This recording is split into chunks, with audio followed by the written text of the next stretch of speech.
Jay Croft, how you doing this morning? I'm doing great, man. How are you? I'm doing well. Well, listen, I'm excited to have you on finally. For those of you out there listening that don't know Jay, Jay, how do I describe you? I don't even know. Like, most interesting man in the world. Like, how do you want me to definitely in the top three of the most interesting men in the world? But I'm humble, so okay. Well, we'll go with top three. Okay. I like that. That. Yeah. And Jay, you create content. I'll tell you what. Let's take a step back. Yeah. Who the hell is Jay? Give us a little bit, the crop duster height view of who you are, where you came from, and what it is that you do, so we can set some context for these folks. Yeah, sure. I appreciate it. Good to be here. Good to see you. I haven't seen you since before the pandemic. Was it that long? Yeah. God, that year went quick, man. I did it. How did you go backwards in age? I'm not sure. Jay walked in here, and he looked like he was...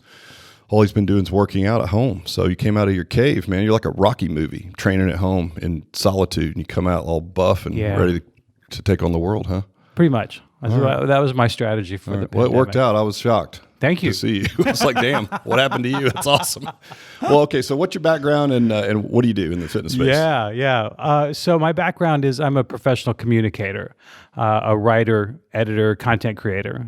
I spent about 20 years in daily newspapers as a reporter and editor, and the last 10 or 11 were here in Atlanta at the Journal-Constitution. So I was a Metro News reporter, and then I was a features editor and a website editor. And then when the internet and smartphones and social media and Craigslist came along and essentially killed the newspaper industry, I was in my 40s and suddenly had to find a new way to make a living, as did most of the people I worked with. Many journalists lost their careers when that happened. So I kind of stumbled into corporate communications, and I spent a few years working at some of Atlanta's blue chip giant corporations in their corporate communications and marketing departments, where I sort of learned a new way to apply the skills that go into gathering information, talking to all kinds of people about all kinds of things, and then producing relevant and compelling content for an audience, which is largely what being a newspaper editor and reporter was about. Different, of course, when you're in a corporate environment. I did that for a while, got to be about 50, and a few things coalesced shortly after I turned 50. Funny how that works. Yeah, no kidding, right? Well, first of all, professionally, I realized that corporate life was not for me. I don't think you've ever had a corporate job. You've been doing this your whole life. This is the only job I've ever had. Yeah. Well, good for you. I loved being a newspaper reporter. It was all I ever wanted to do, all I ever wanted to be. And so when that went away, I just kind of fell into this corporate life, which I had never once thought about or wanted. And turns out I wasn't very good at it. And I was always a fish out of water. And after a few years of feeling like, this is not how I want to spend the rest of my working years, I decided to be a freelancer. And after a short time of kind of fumbling my way through how to get started and established as a freelancer, I decided to focus on a few key topics of expertise and interest, things that were relevant to me that I cared about, regardless of whether someone was paying me. And one of them was fitness. And around that time, again, early 50s, I started to realize that the fitness industry was no longer particularly interested in me. Now, let me back up and say I'm not a fitness trainer. I'm not an expert. I have no special training in fitness, but I've always been a fitness consumer. And suddenly to get into my 50s and become invisible, when they don't even see you anymore. They're not ignoring you because they don't even see you. It's like, okay, this is interesting. It reminded me of the first year that I watched the Grammy Awards and had no idea who those people were, right? Because you're young and there's the Eagles and there's Fleetwood Mac and there's Stevie Wonder. And then suddenly there's all these people. You're like, who the hell are they? Because you realize that you're not in the target audience anymore. And so I realized that I was not in the target audience for fitness. I looked into it, did my due diligence as a reporter, and found that the fitness industry is ignoring baby boomers, which I am a baby boomer, and they're youth obsessed, man. If you're not 25 and looking for a six-pack, or a young girl trying to get in shape for her sorority reunion, then as far as they're concerned, you're in the old folks' home batting balloons back and forth out of your chairs, right? Right. So I looked into it, met a lot of interesting people, including you. You were among the first people I met in the industry. and decided that was a way I could contribute, was to help you and people like you reach more people who are over 50, over 60, 70 years old, and help you show them how to live their best lives.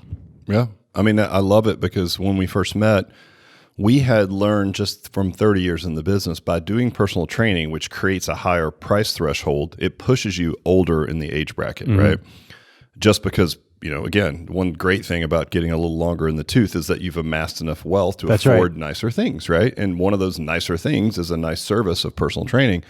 Plus, the fact that we had structured our business knowing that was our clientele, or learning it organically, so that we could service those people well. So we could service a guy like you who's in great shape, and you hate to say this, like air quotes, for your age, but I mean, really, someone who's still really fit, young at heart, can do all the things they want to do, right? But none of the other fitness brands, like you said, they don't speak to them, right? Right. And you might have an injury. So like this happens, certainly with younger folks as well, but if you reach, mid 40s and up, and you've been active in your life, or you want to be, you're going to get tweaked. You're going to have a little back thing, or a knee thing, or had a ski accident, you got a shoulder thing, or you twist your ankle playing pickup basketball. I mean, it happens, right? And they start to become more of an issue as you age, because you lose a little mobility and you lose a little function, and then that leads to less exercise, and all these things just snowball. So what we were doing is we had a relevant fitness offering for that crowd because it was personal training, and we learned how to scale it and train people in small groups. We could keep the cost down, right?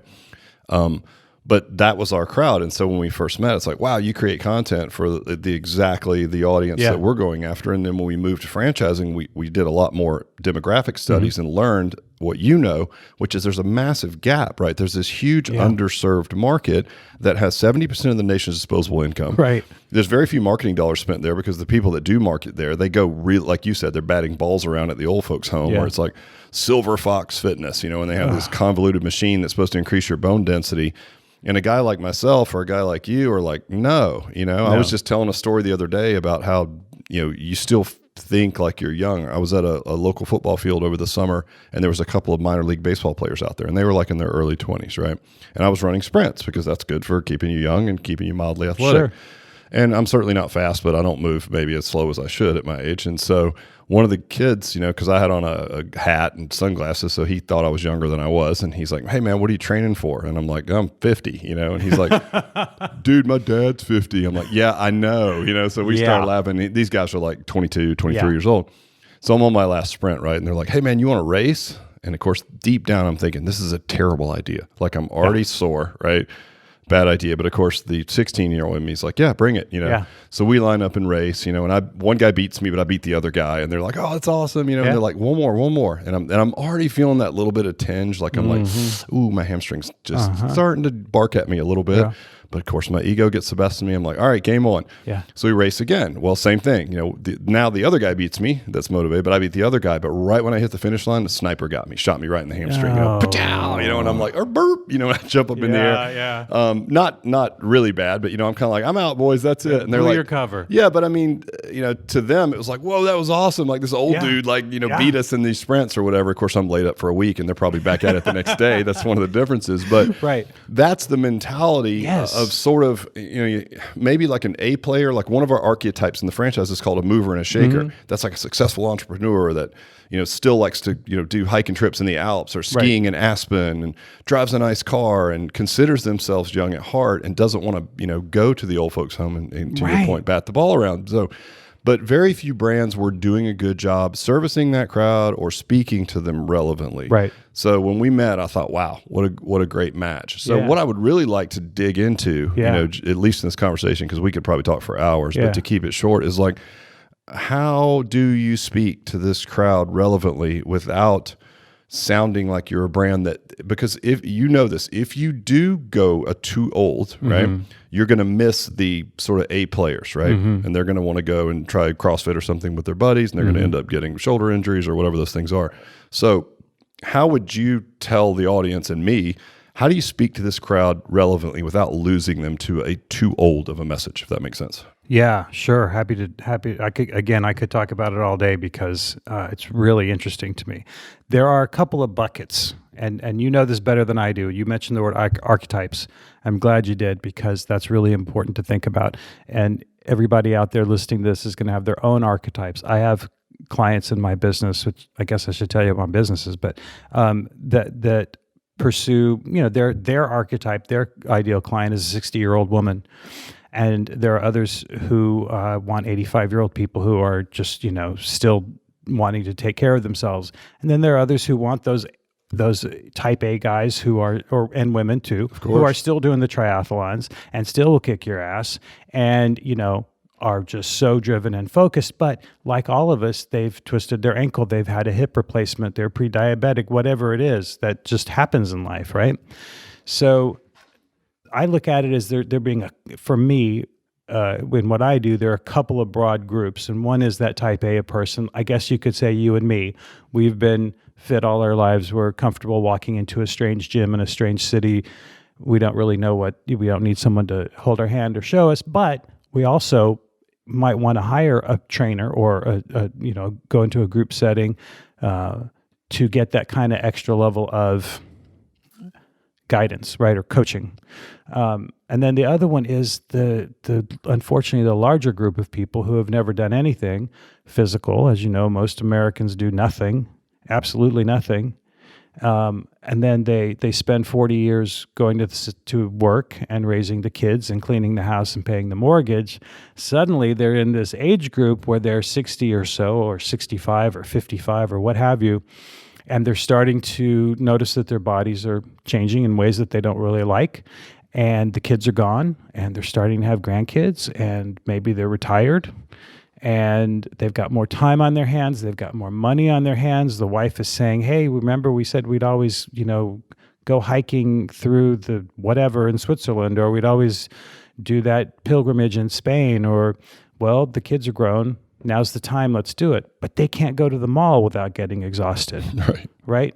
So those are the folks, the other kind of group that have not always been athletic and don't really know what they're doing, but are still motivated by these really powerful forces that compel them to seek a better life, and that you can help them with, and that people who are listening to this can help them with. So that's one thing, I think, is to think that to realize that we're not talking about one giant niche. This is 100 million people in our country alone, and it's similar forces in all the other English-speaking countries in the world.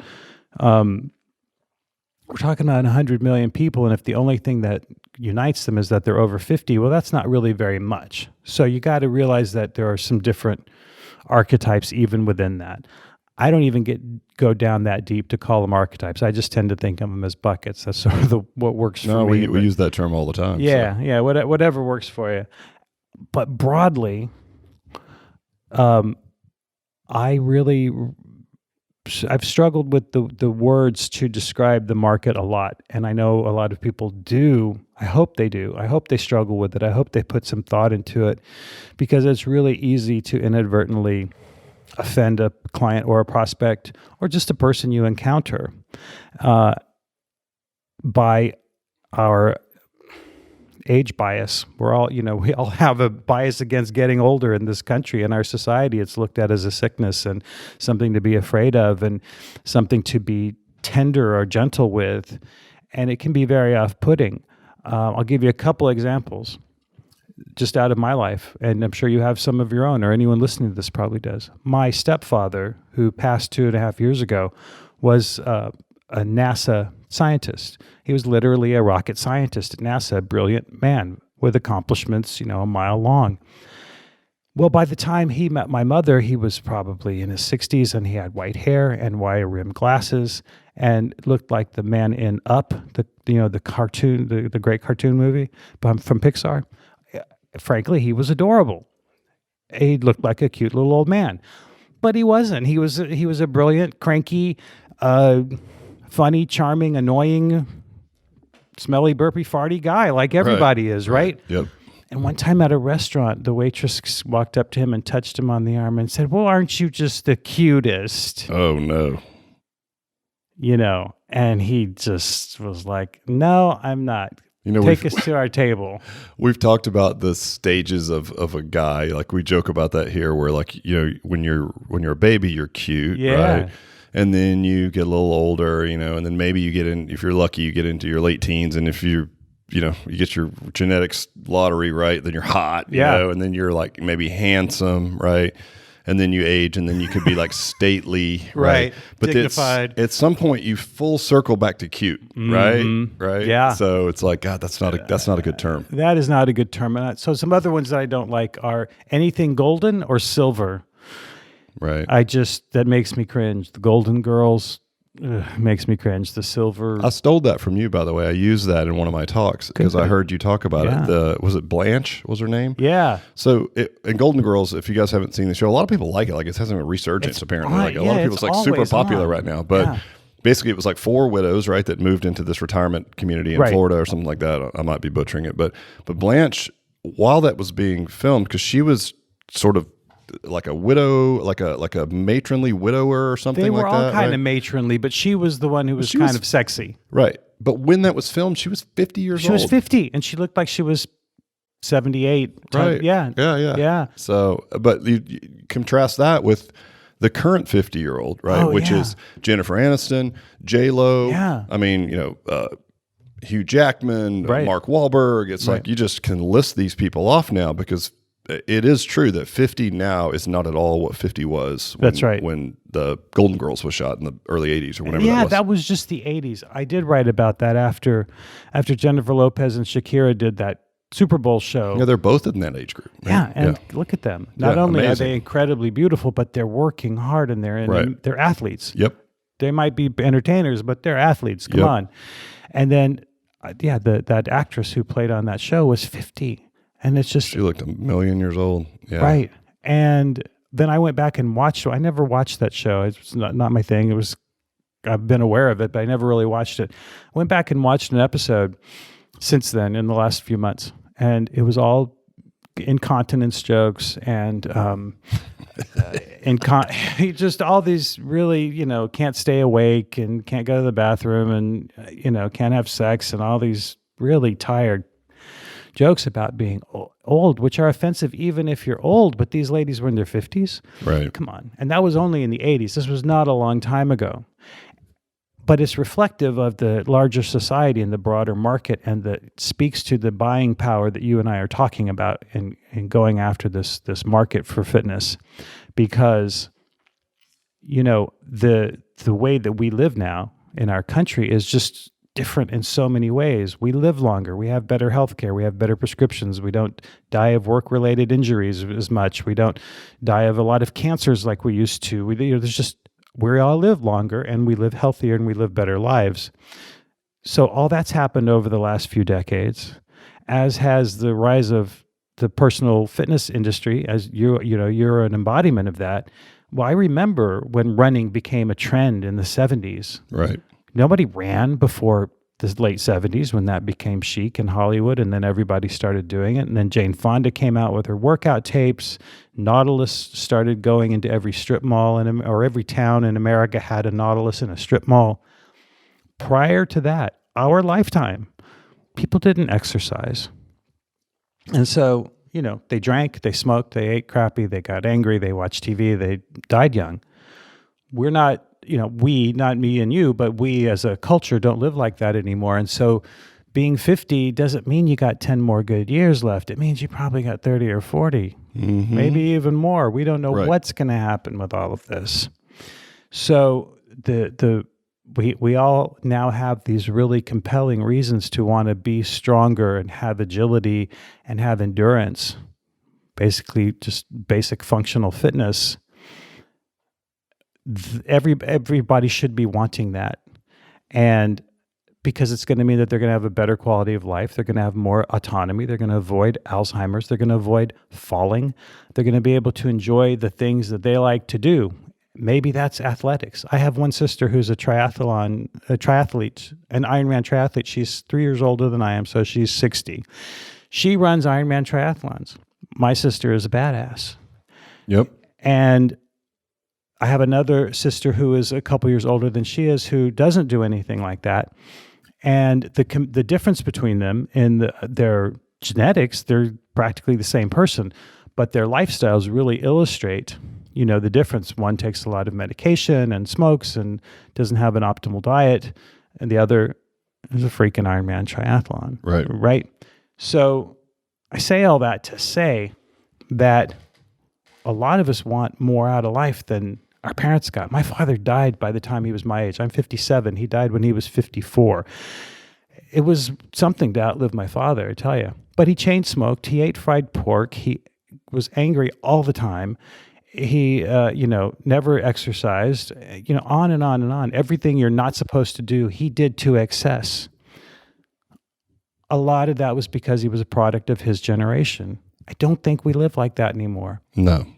So your audience, my audience, is huge, and they are hungry for your help, and they're hungry for the kind of information that I can give them.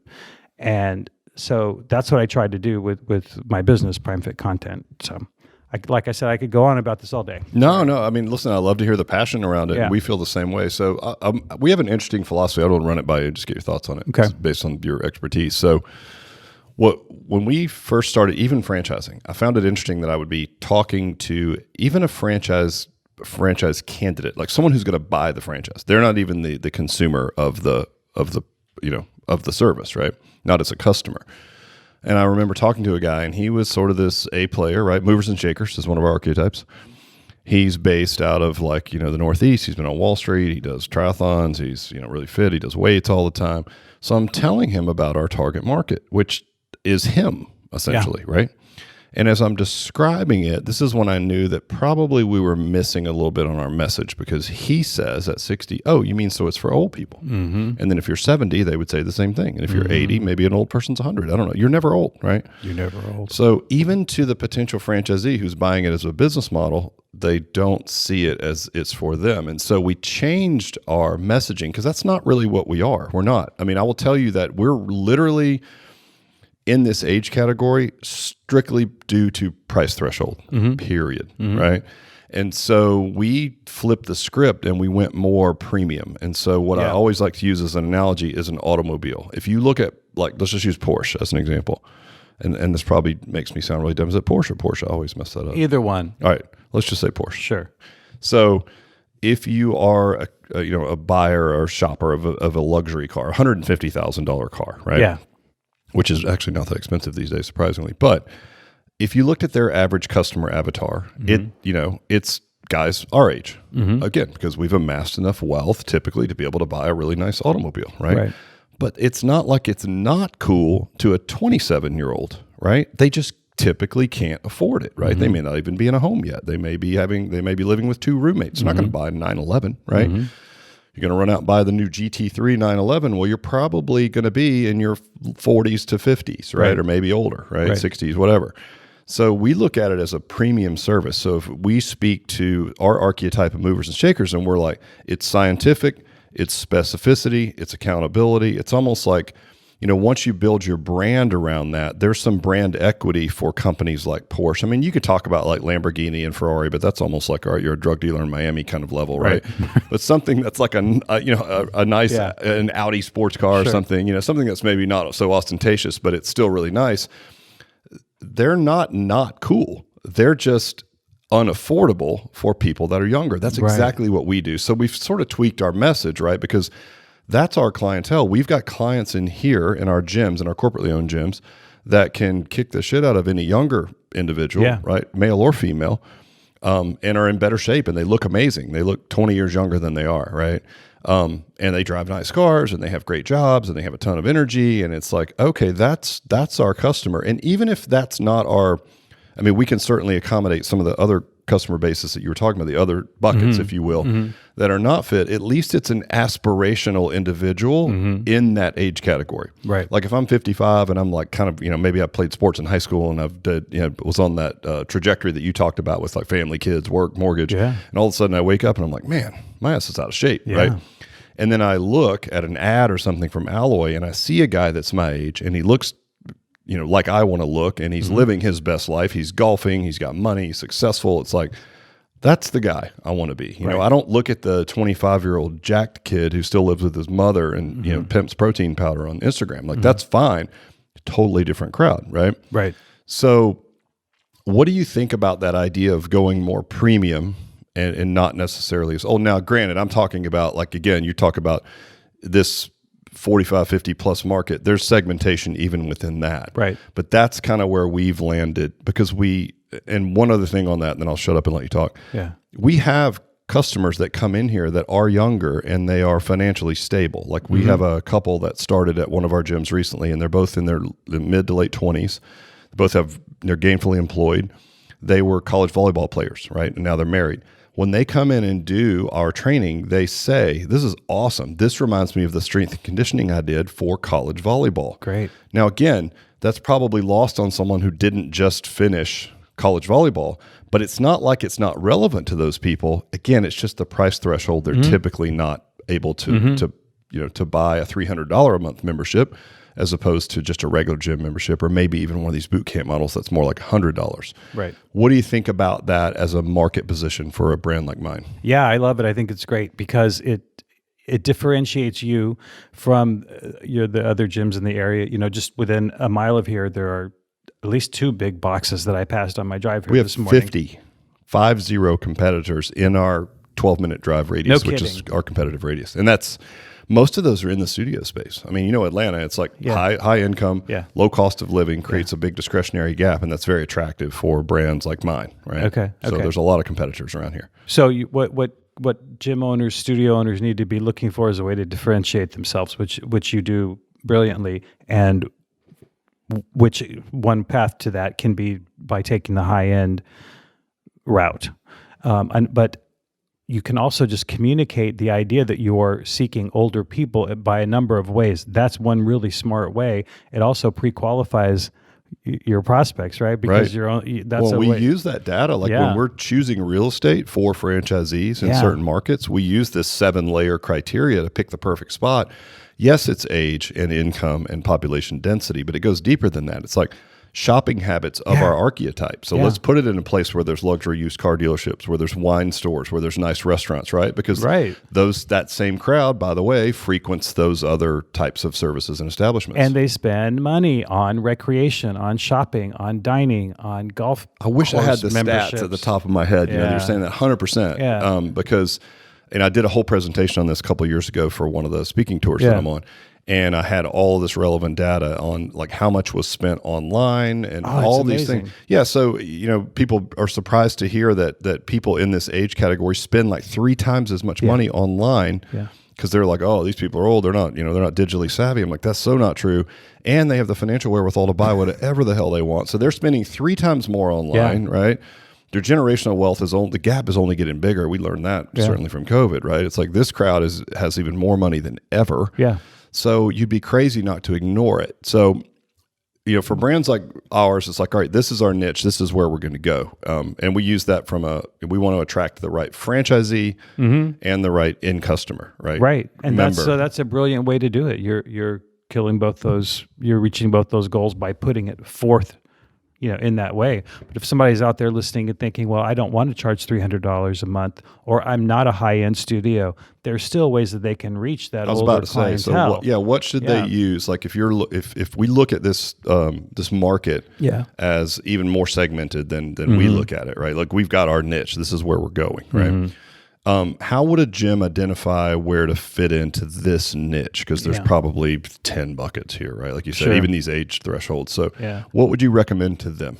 Well, I would recommend, first of all, having some clear key messaging in all of your marketing and all of your content so that it all feels like it's coming from the right. And that's images, like wording, like newsletters, all the things that you're talking about, right? Yeah. You want a consistent voice. Sometimes I'll see material from a gym or any business really, and one piece looks like it was written by someone who's, taking some business writing course and trying to use every 25-cent word they can find. And then sometimes I'll read something that looks like it's written by a 14-year-old girl with lots of exclamation points. And then emojis. And then the next thing is like an encyclopedia. It's like, wait a second, who are you? You're trying to get me to listen to you, but you clearly don't even know who you are yet. So you need to know who you are, and then need to know how you're presenting yourself.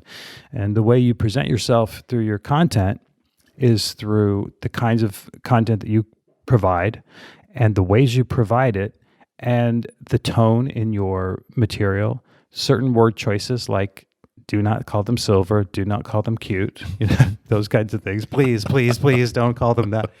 But then also in images, I'll give you an example. If you don't even have to, people will say, well, can I call them active agers? Can I call them mature adults who like to do stuff that they shouldn't be doing, or they twist themselves? Horrible. It's awful. Right. Just say people over 50. I say 50. You might say 45 because there is this aspirational idea to it. Some people might say 65 because something magical happens when you're 65.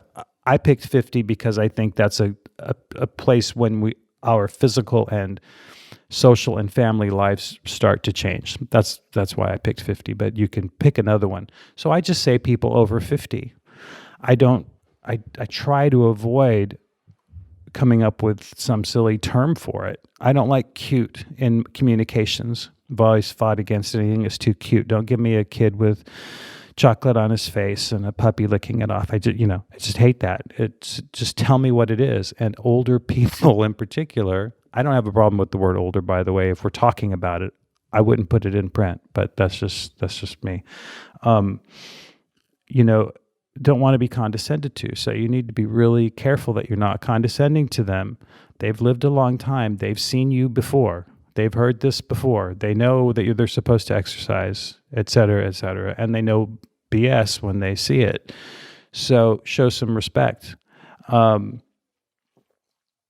You mentioned the idea about not being tech savvy and not spending money online. They are tech savvy. They are online. They do spend money online. More than any other segment. More than any other segment. So these ridiculous stereotypes that keep getting perpetuated are to no one's benefit. I don't know who they're helping, but they must be helping someone because we can't get rid of them. Right. But the thing I like most about the point that you make by focusing on it as a premium and that you can charge more money for it is because it shows that this is about business. This is about money. This is about an underserved market that you can grow your business by serving. I'm not doing this because I have a special soft place in my heart for older people. I'm not doing it because my feelings got hurt when I realized no one was marketing me toward me anymore. It's nothing like that. It's just business. It's opportunity. It's opportunity. Well, 100%. Like we got here, like I said, organically. Like we would look around and you could run easy reports that say, what's the average start age of a client in our facilities? And it's like, oh, it's 48. Like, how about that? Right? How about that?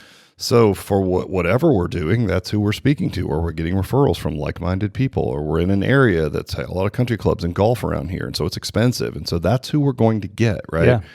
So if someone needed help, obviously this is what you do, so I want to tell folks where they can get a hold of you, but I think you and I could go all day. We're both excited about this segment. To your point, and I'm glad you brought this up.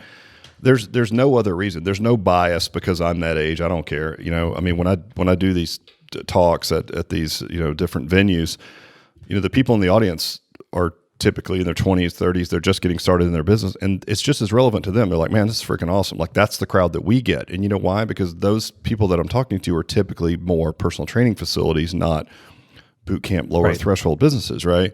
So they already figured this out intuitively. But then when you show them the data, when you really dig into the market size, the metrics around the disposable income and the lack of relevant marketing dollars that are spent there because people swing and miss with silver and gold and old and active this and that. I mean, it's silly, right? Yeah.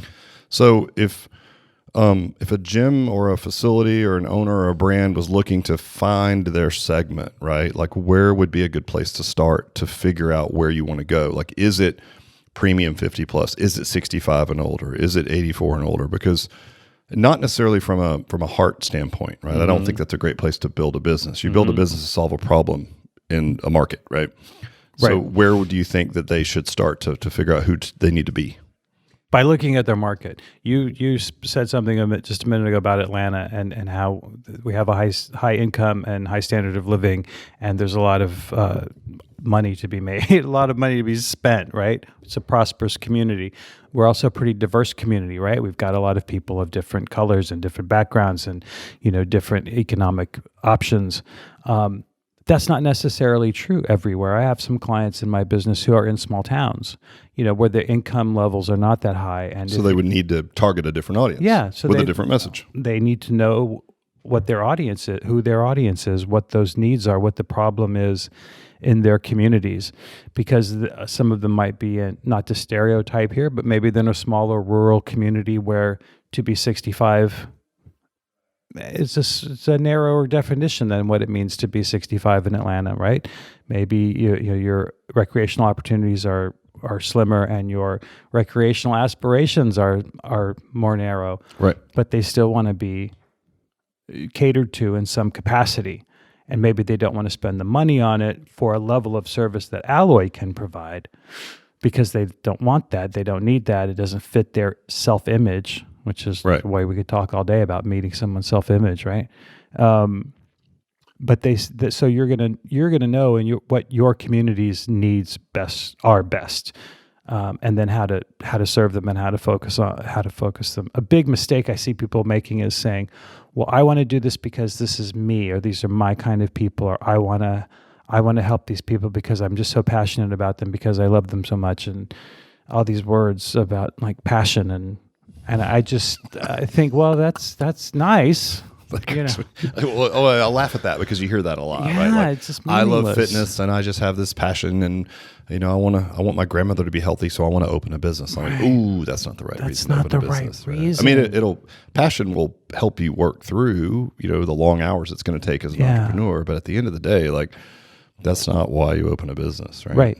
And so in some communities, and for some people, it might be one set of problems, might be another set of problems for others, or a certain different bucket of the demographic. Maybe we're talking about mostly men. Maybe we're talking about mostly wealthier people. Maybe we're talking about mostly people who are perhaps, speak a different language as a first language. Or maybe we're talking about a lot of people who are snowbirds. Boy, that's a whole different can of worms, right? Yep. You can go on and on. So you need to know your community, and then what is the problem that needs solving, and then how can you solve it? You know what I hear through all of this? What's that? If you don't know, contact my buddy Jay Croft, who will help you identify your market and craft a message that's relevant to that market. So, man, we could go on all day. I'm really glad that we finally got you up here. But me too. Do this, because I think there's a lot of people out there that may listen to this, and it reaffirms what they know. Obviously, we've been beating this drum for a while. Where can someone get a hold of you if they need help identifying this market and speaking to them relevantly? Absolutely. My website is Prime Fit Content. That's Prime like the prime of your life, fitcontent.com. I'm also on Facebook and Instagram, and I have a podcast of my own called the Optimal Aging Podcast. So I'm pretty easy to get a hold of. My email is jay@primefitcontent.com. And you'll notice it's not silver cuties, oldies content. The goldencuties.com. I love that. Hey, speaking of all this stuff, do you want to go do some curls in the squat rack when this is over? Go get buff, do some dude stuff? Totally, dude. Yeah. All right. Jay Croft, ladies and gentlemen, thanks for coming out, buddy. Thank you, Rick. It was a pleasure. Absolutely.